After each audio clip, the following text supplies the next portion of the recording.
Our guest today, Brendan Ballou, is a federal prosecutor and served as special counsel for private equity at the Department of Justice. He's the author of the book Plunder, Private Equity's Plan to Pillage America. Welcome, Brendan.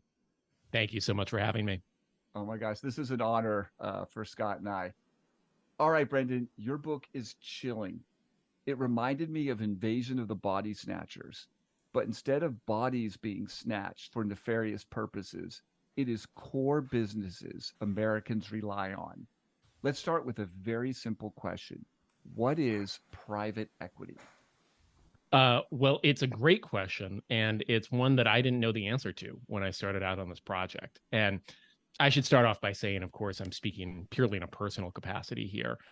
So what is private equity? Private equity is a very simple idea.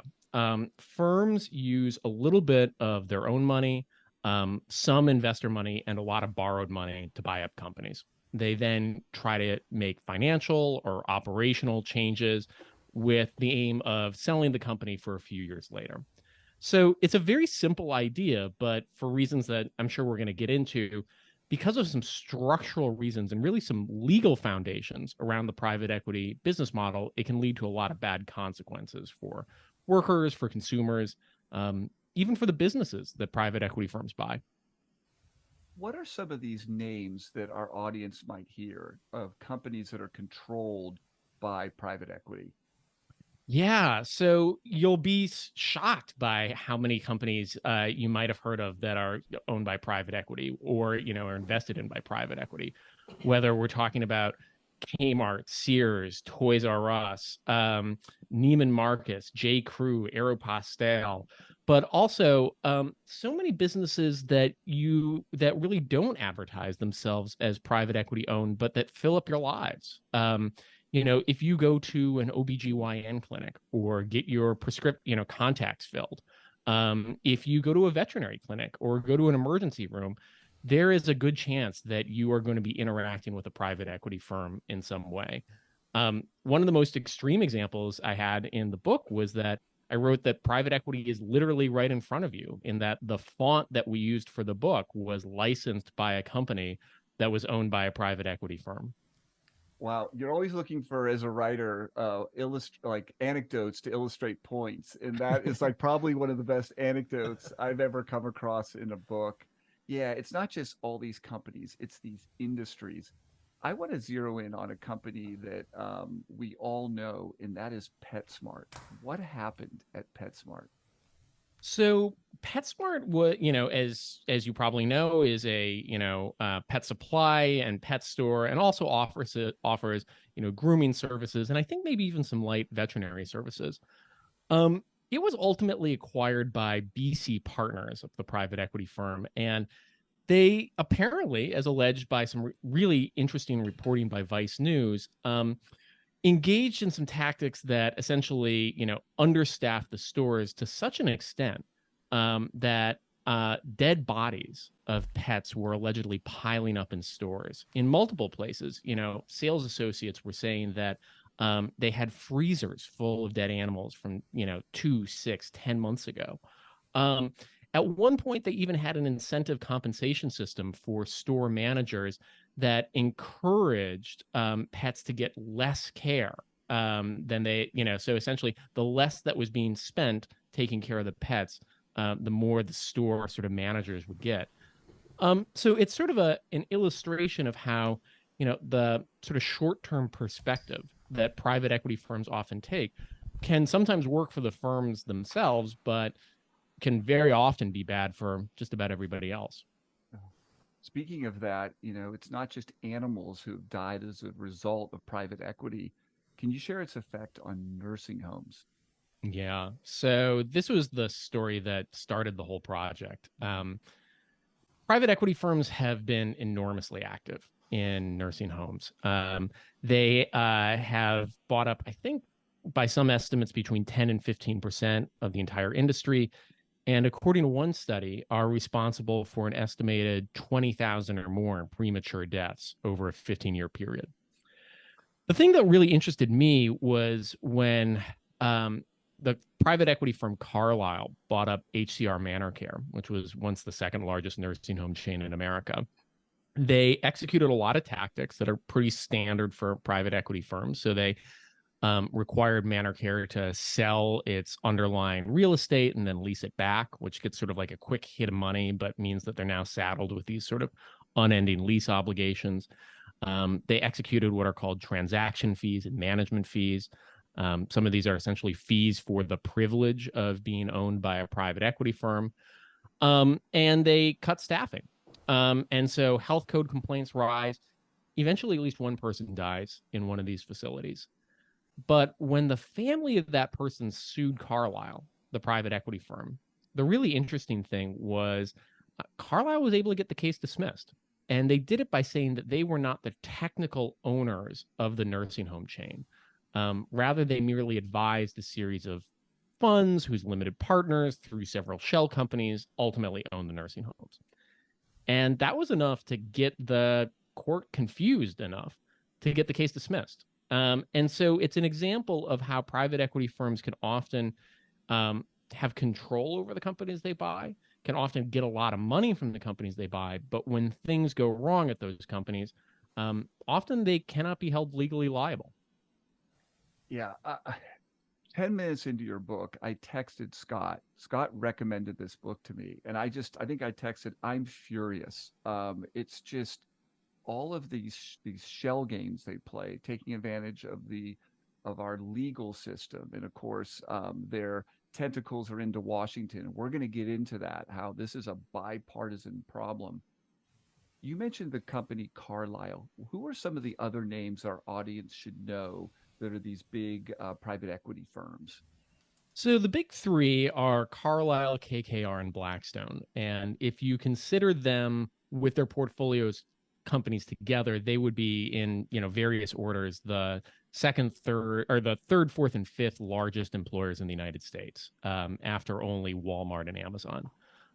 So they're pretty huge. Blackstone, for instance, just reached $1 trillion in assets under management. And so for comparison, the entire US GDP is about $25 trillion. So it's a fairly big chunk of money.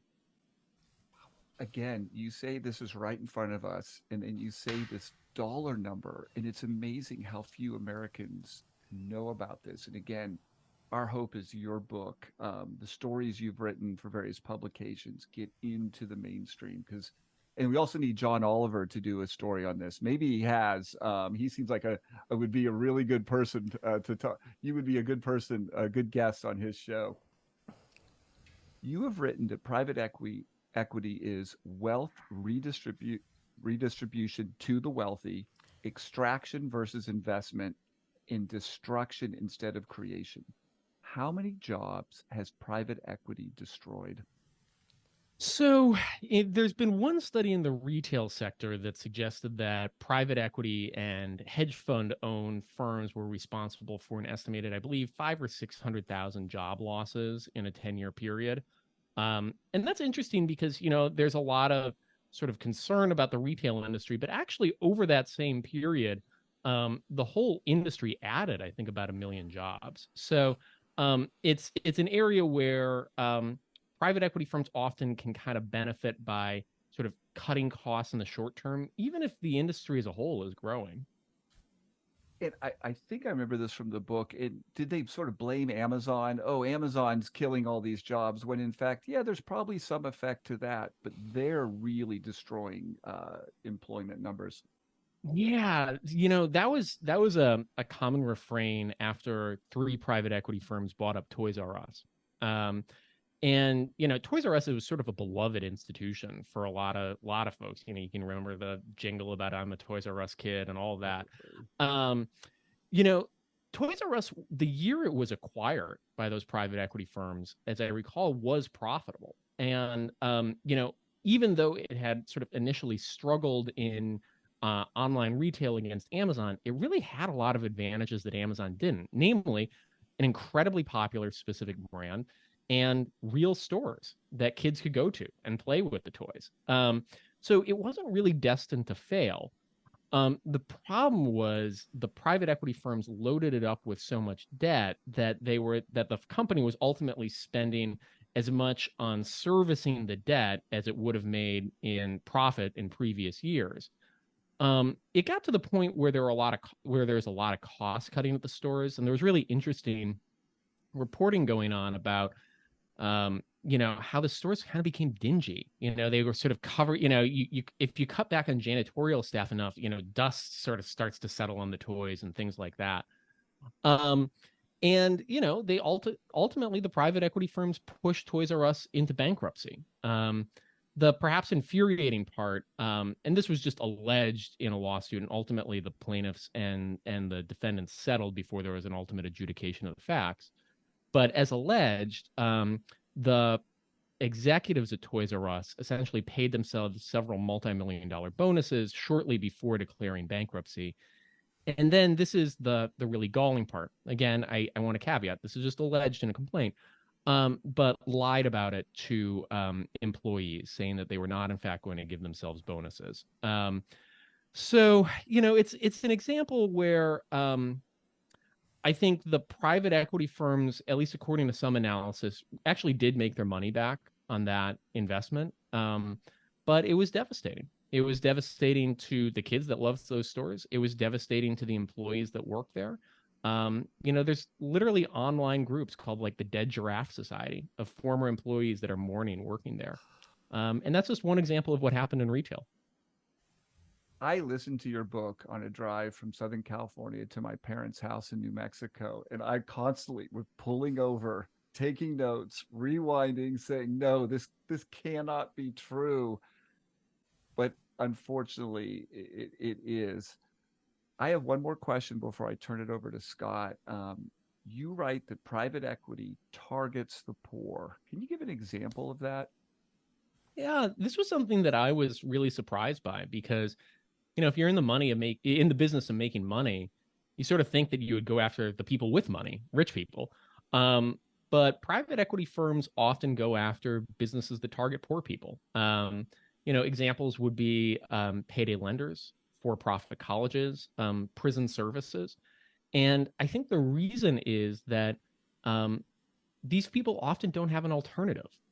With prisons, it's a literally captive audience. So if you can get the contract to manage the prison phones or the prison healthcare services or the prison commissaries or cafeterias, you can depress the quality of care, cut costs or raise prices.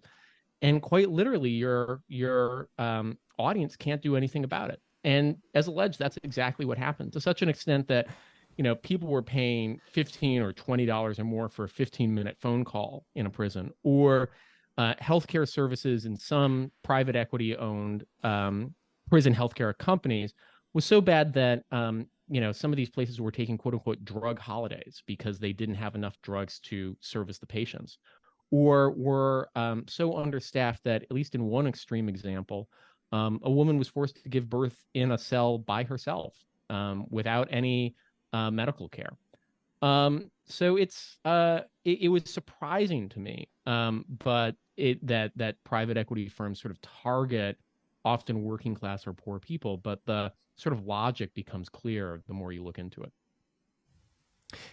Yeah, sort of. They have the least amount of people advocating for them, right? So there's not this big legal battle that's going to necessarily take place. If you're targeting the rich, they've got the money to come back and fight back, but the poor don't have that in place. The book was really eye-opening to me. It's the first book I've read twice since Morgan Housel's The Psychology of Money.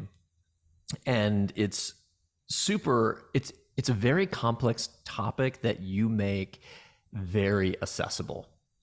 And so I don't know how many of our listeners grew up reading some of the crazy books that I read. But so I grew up reading Barbarians at the Gate, Den of Thieves, Liar's Poker, watching Wall Street, Greed is Good, right?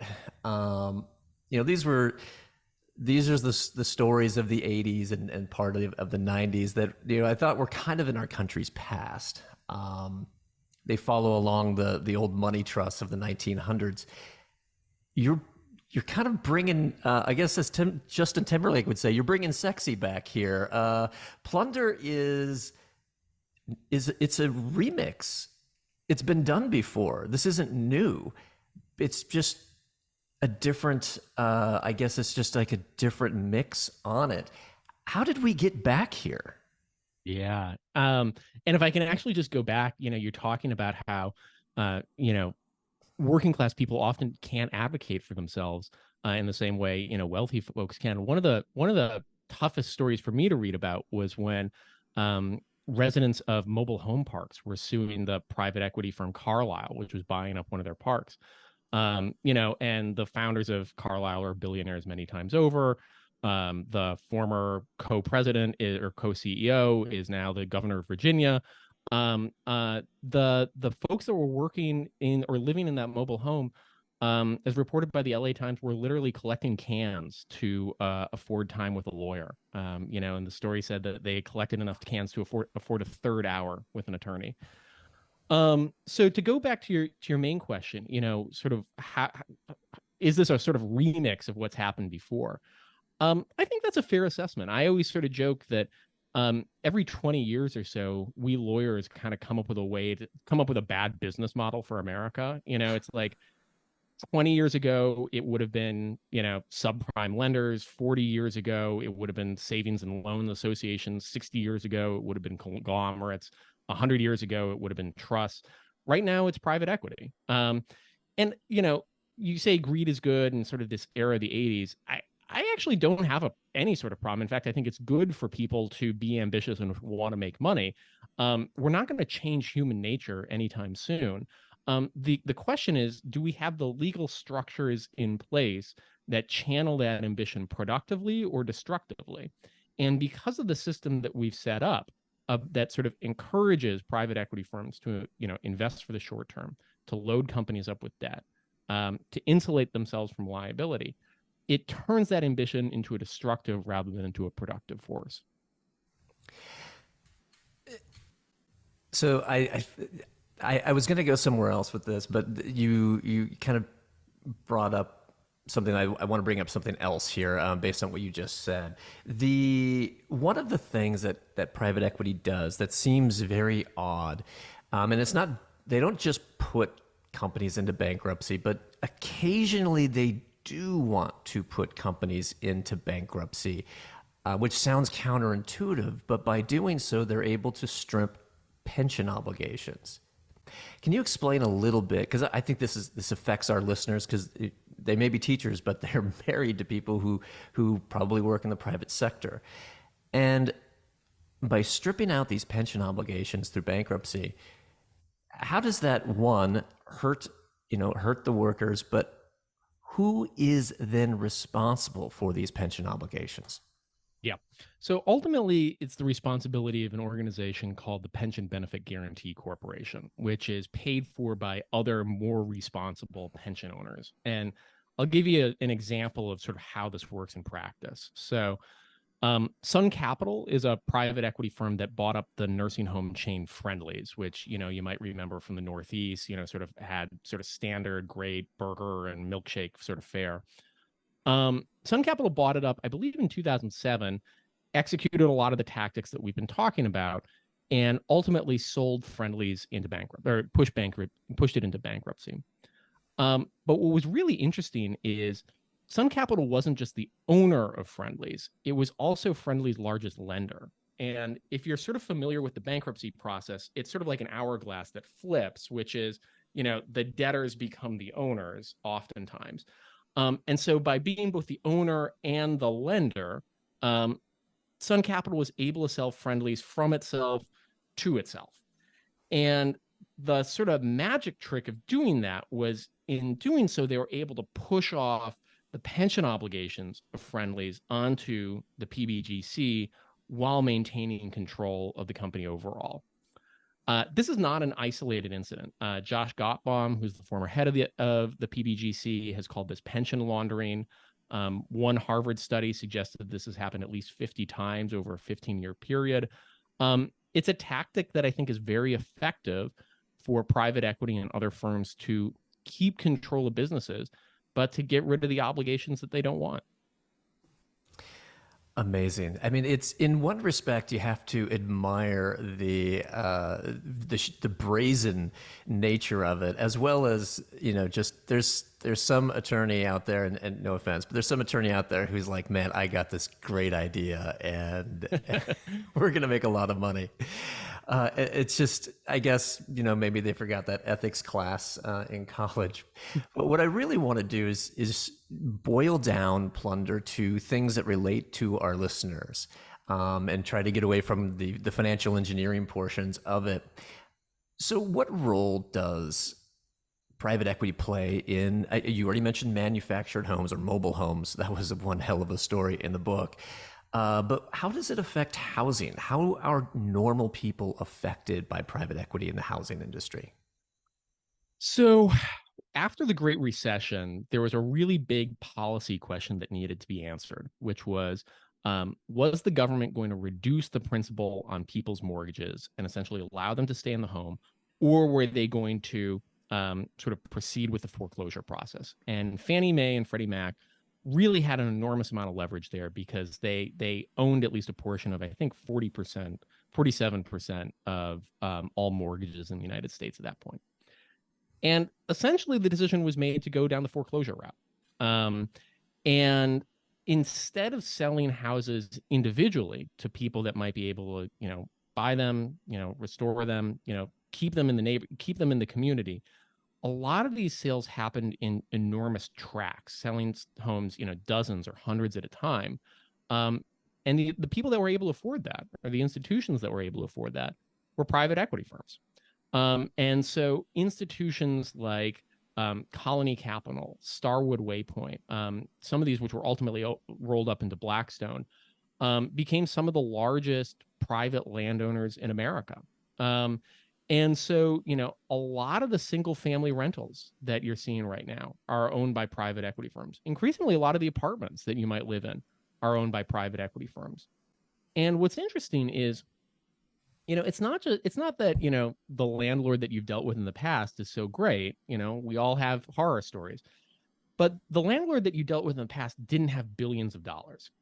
And what that changes is sort of the political calculus in a lot of these things. And there's really interesting reporting, for instance, about how Blackstone was able to spend with its affiliates, I believe, over $7 million on a campaign to stop legislation that would allow sort of tenant protections in single family homes in California, the way that, you know, people in apartments already have. So it's both a concentration of assets in private equity firms, but it's also a concentration of political power.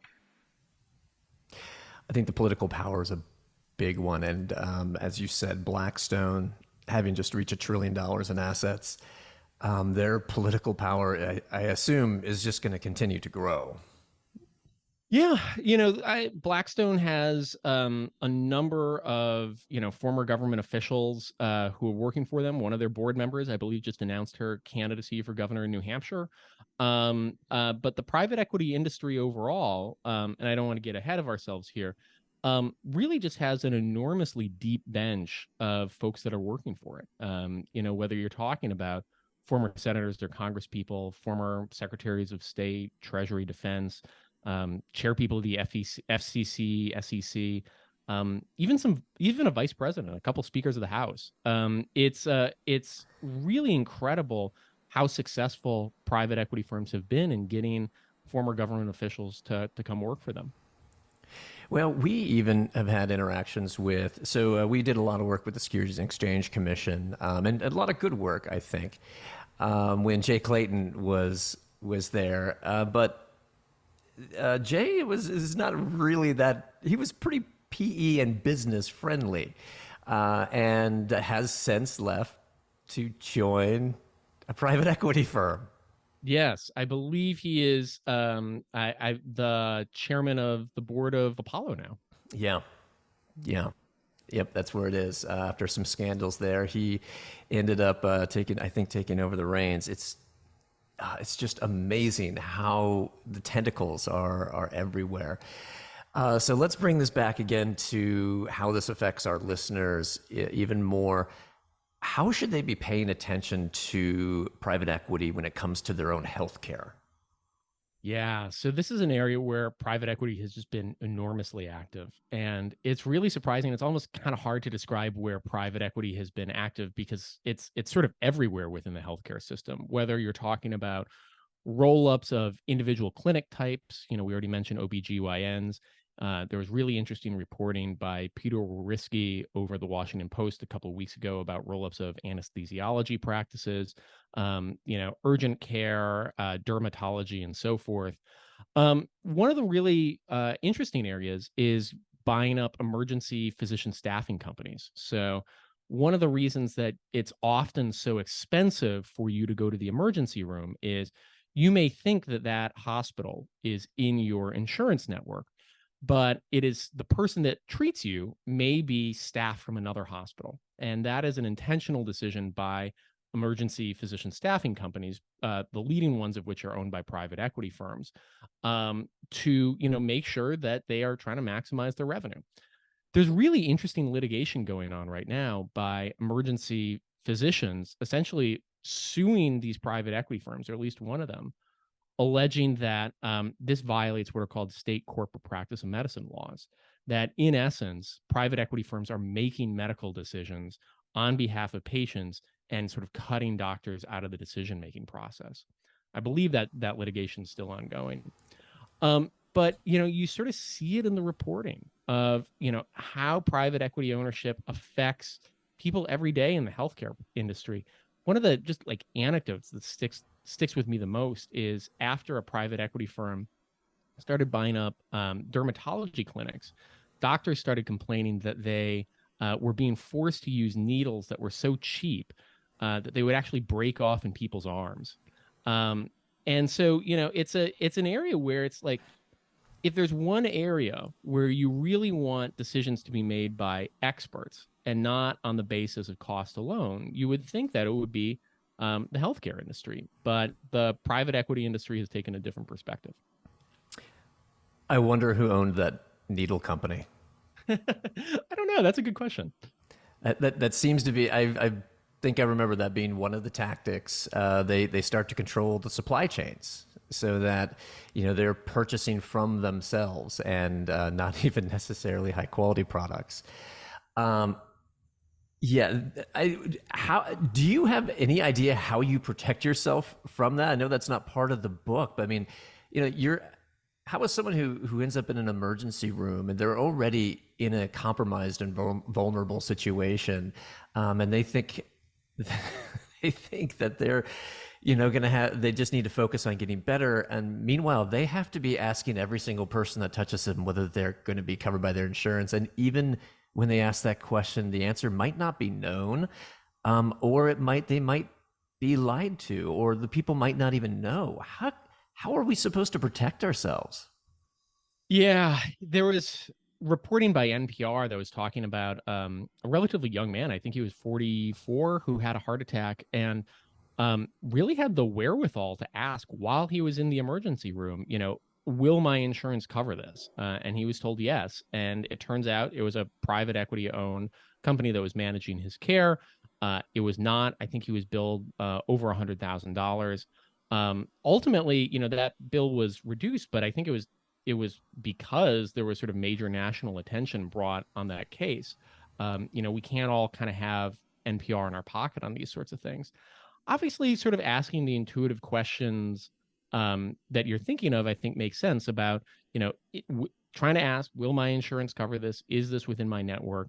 Is helpful. But, to your point, it's not guaranteed. And one of the interesting things is when I talk to people in the healthcare industry, they really say that things have gotten, as Americans, we kind of realize we've got a flawed system, but they're saying it's getting worse every year, which is very concerning. And so, there are things we can and should do to try to protect ourselves. But ultimately, we can't sort of consciously consume our way out of this problem. It's going to require real policy change. It gives the term defensive medicine a whole new meaning. Yeah. You have to be defensive in your medicine. Oh my, that's just crazy. So All right, so we got housing, we got healthcare. We've seen how it affects our pets. I mean, let's bring this down directly to educators and where they're investing their own money. In recent years, there have been some changes. In fact, some changes that were helped and pushed through by Mr. Clayton himself. Pensions and defined contribution plans and private equity. It seems like private equity needs a new pool of money, and 401ks, 403bs, that seems to be the place where they might be looking for it next.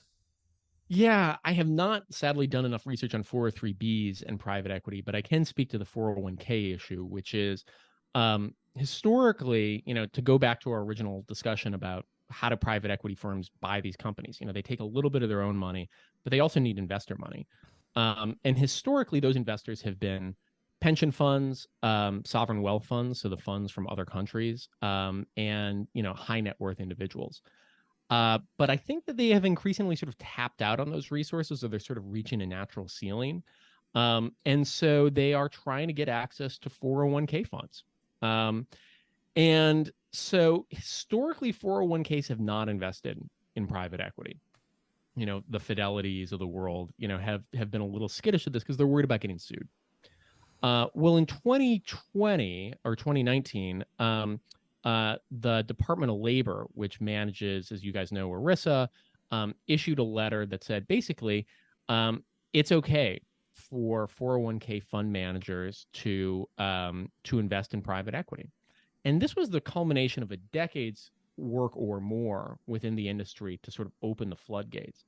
Now, the Biden administration, this administration has partly walked that back, but only in part. And, there's been reporting at the Capitol Forum and elsewhere saying that essentially private equity firms are just biding their time and really think that they are going to be able to get access to 401k funds now or in the near future. So let me expand on that. There's currently legislation to allow collective investment trusts in 403bs, where they haven't been allowed. And Dan and I are overall we're supporters of that idea. However, we believe that there needs to be some sort of fiduciary responsibility attached to it, because these can be very complex products.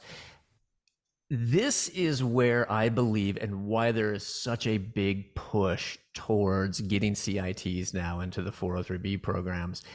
It's because that is the perfect place to put private equity. They're probably not going to be able to put into a mutual fund.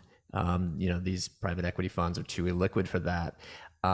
Variable annuity sub-accounts, doubtful, but CITs and other variable separate accounts, I think that's part of their plan, the CITs.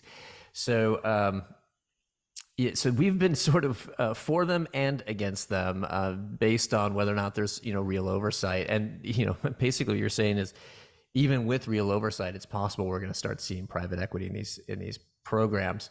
I guess our listeners just need to really be even more cognizant of where they're putting their money. So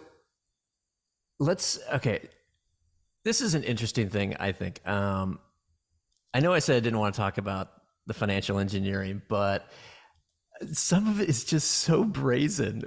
It's not even brilliant. It's just like, wait, how could you do this? So so private equity firms, they often succeed when the companies that they buy fail. Yeah. You mentioned one of these tactics, sale leaseback. So maybe if you could explain that a little bit, and then talk to us about dividend recapitalization. Yeah. So the sale leaseback tactic, we mentioned this with the nursing homes, but to go to another example like Shopko, which was sort of like a Walmart or Target competitor in the Midwest. I went to it as a kid. Bought up by a private equity firm, actually Sun Capital. And one of their tactics is the sale leaseback. Shopko used to own the stores, the physical property. And that's really useful if you're a retailer, because it means you don't have to pay rent every month. It means that you've got, property that, equity that you can borrow against in the future if you need to. It's essentially just a reserve that's really helpful in a cyclical industry.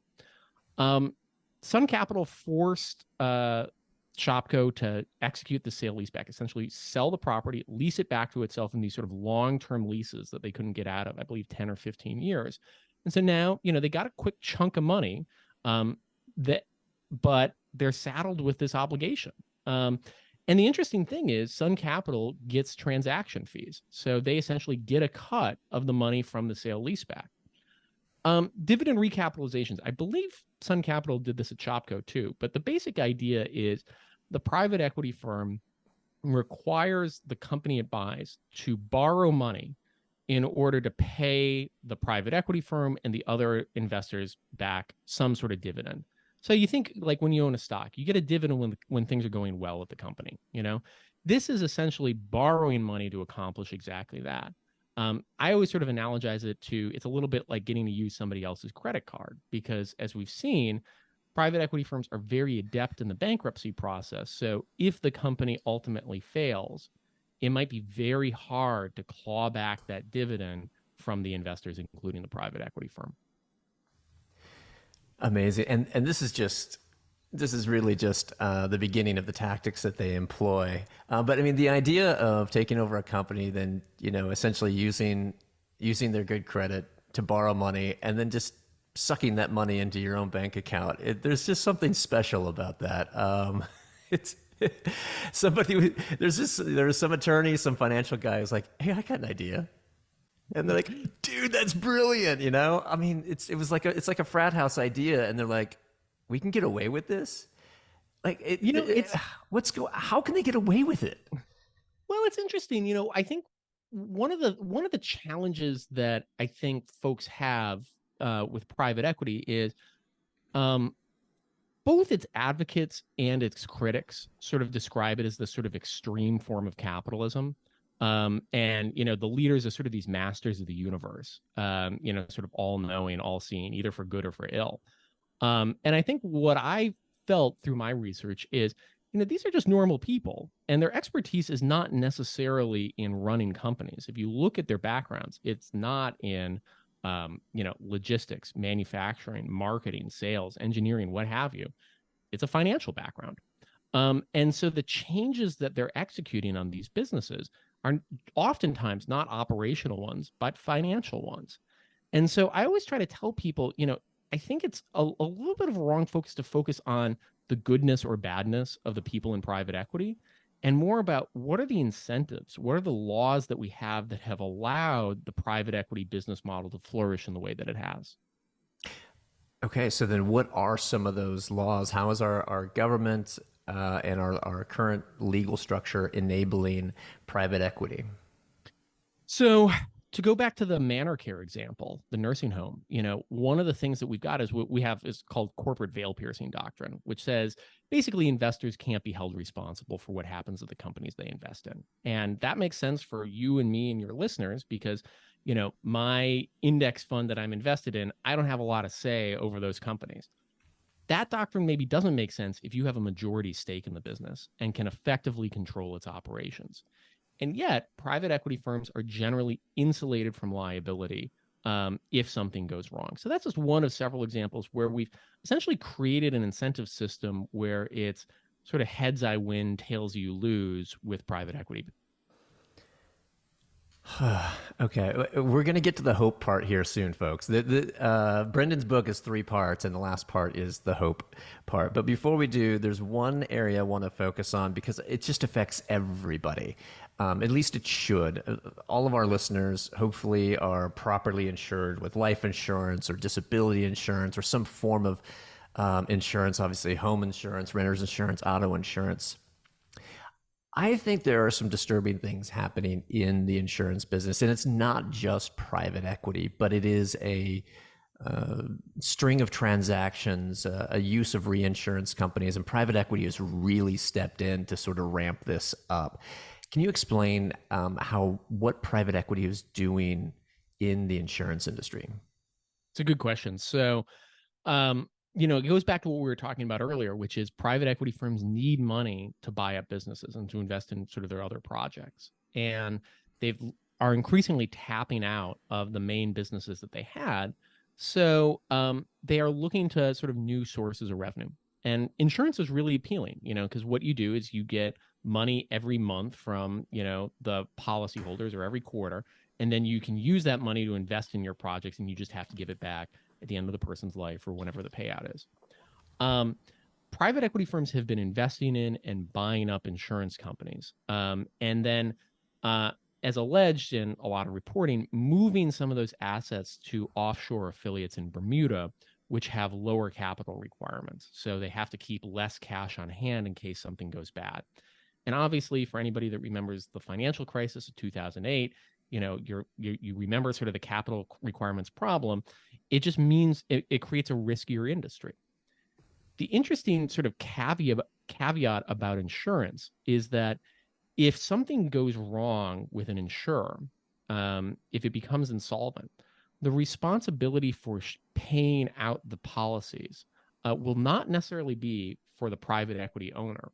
Rather, it'll be the responsibility of what are called state guarantee corporations in the state where the insurer is headquartered. So, Apollo bought up Athene, which is a major insurer. Athene is headquartered in Iowa.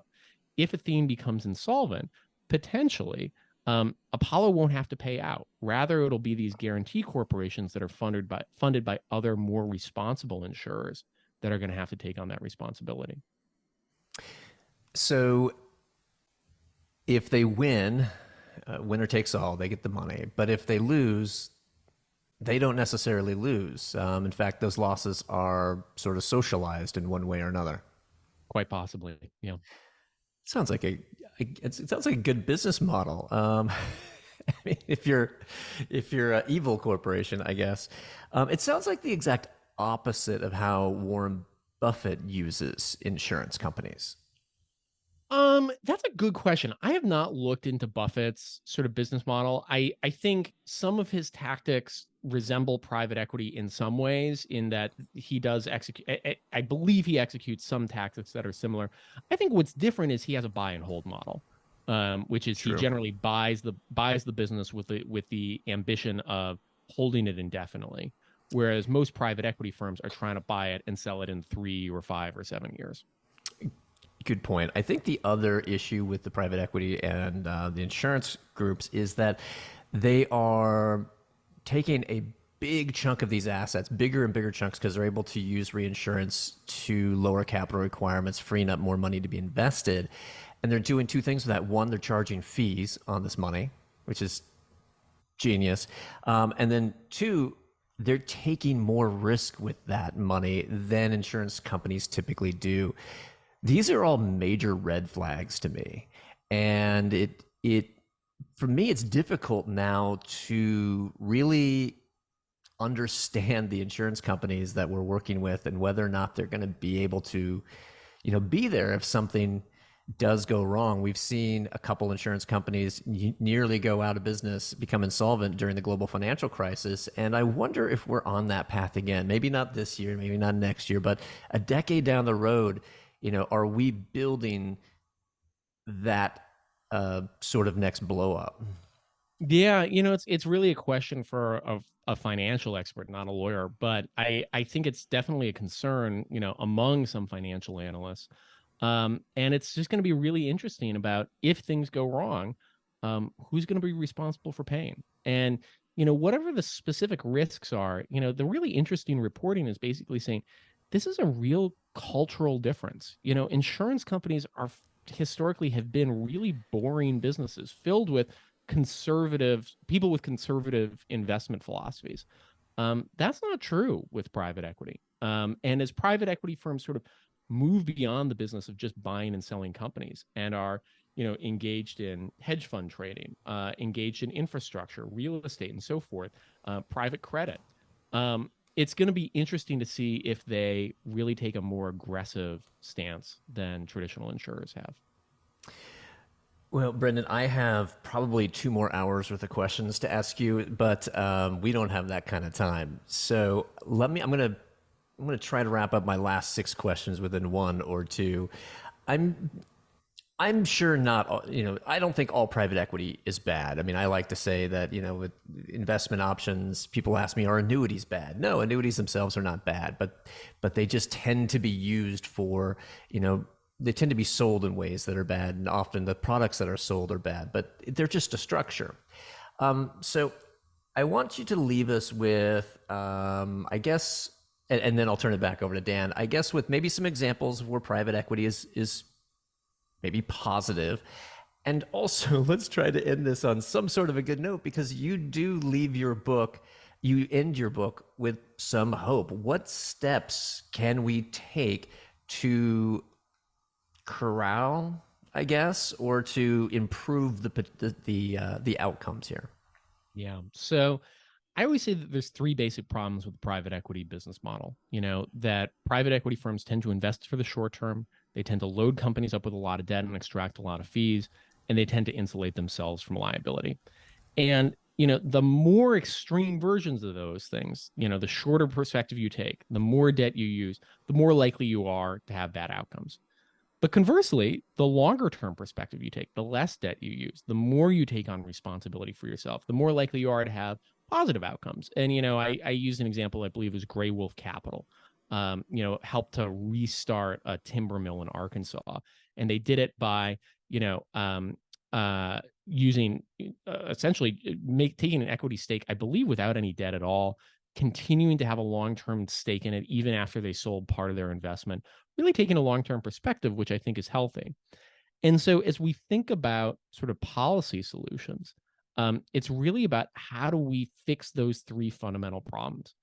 And there are a lot of different ways that we can do it. Congress can act here, but there's a lot of power within the within federal regulators at the SEC, the Treasury Department, Federal Reserve, and so forth.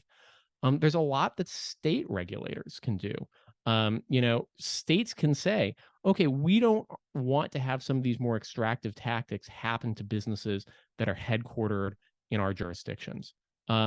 Local, state attorneys general can sue to stop some of these practices. And we're talking about violations of corporate practice of medicine.